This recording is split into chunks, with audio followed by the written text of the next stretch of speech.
Hello, traders. FX Pip Collector here. Today is Friday, August 1st, and this is my analysis for the US dollar index, and I'm starting off on the 4-hour time frame.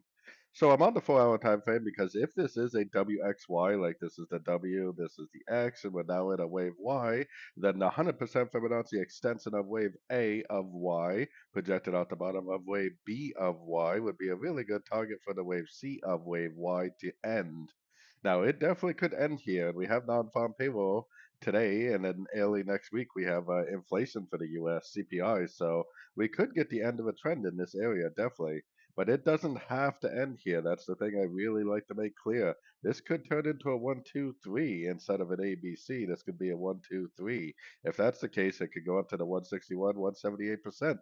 So definitely waiting for the end of a trend. Going down to the 1-hour time frame, this is the most recent structure. That's what's going to tell me that this move up is over if it breaks.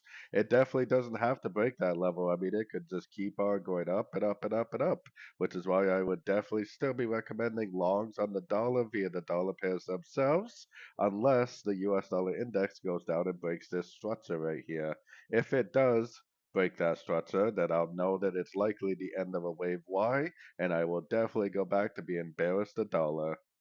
So anyways, don't forget to check out my website, fxpipcollector.com, and as always, thank you for watching and happy trading.